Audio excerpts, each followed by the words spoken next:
Trading in your old toolbox for your treasure. What's going on, guys? This is Dr. Schilling bringing you a little wisdom for today that I learned at the Dispensa conference a week and a half ago now. So imagine you have spent your whole life carrying around a rusty toolbox. And that toolbox is your trusty toolbox, but that toolbox is not filled with the tools that are getting you what you necessarily really want in life. So inside that toolbox, you have things like a rusty old wrench. That might be people pleasing, and you might have a bent screwdriver, and that's like avoidance, if you will. And what if you had a hammer in there, and that was really your anger?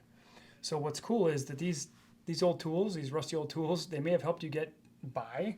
They might have helped you fix the problems. They might have helped you maybe feel safe along the way, hopefully.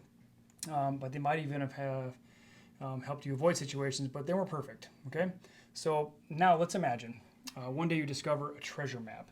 And that treasure map can lead to the life you truly want, and it's filled with connection and joy, a purpose, a life filled with purpose, if you will. So now, what's the catch, right? Now the catch is that that path to that treasure is narrow and winding, and you can't carry that heavy toolbox of rusty old tools you've been carrying your whole life. Okay, those are your survival strategies, and they no longer serve you because they can't get you down the path. There's not enough room. So you have to, burn your boat at the shore of the island you're arriving on in order to get where you want to go. So to reach that treasure, you have to be strong enough to set down those familiar tools, set down those old survival strategies you've had, and walk forward with trust, with those empty hands that are trusting that you'll find a better life, a better way of being, a better way of doing things along the way, if you will. And that better way can be filled with things like self-worth, vulnerability. It can be the connection you're desiring.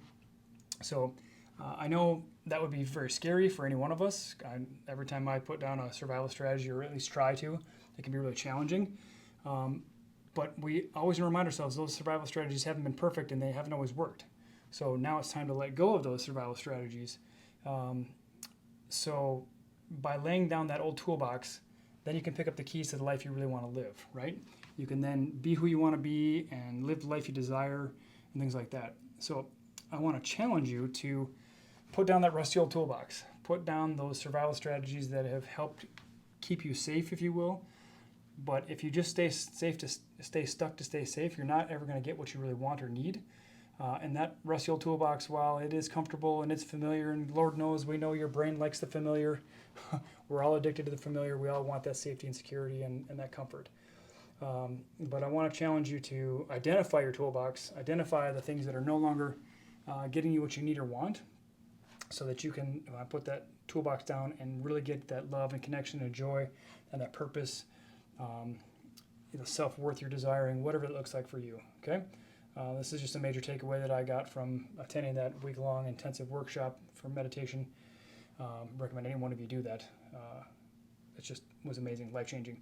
So if you felt this is beneficial and you can help someone you know, maybe you can give them a little wink and nod, hey, not saying, but I'm saying, send it to someone who you think knows or who you think has a rusty old toolbox that's not serving them anymore. I mean, Lord knows every one of us has a tool in our toolbox that doesn't serve us anymore.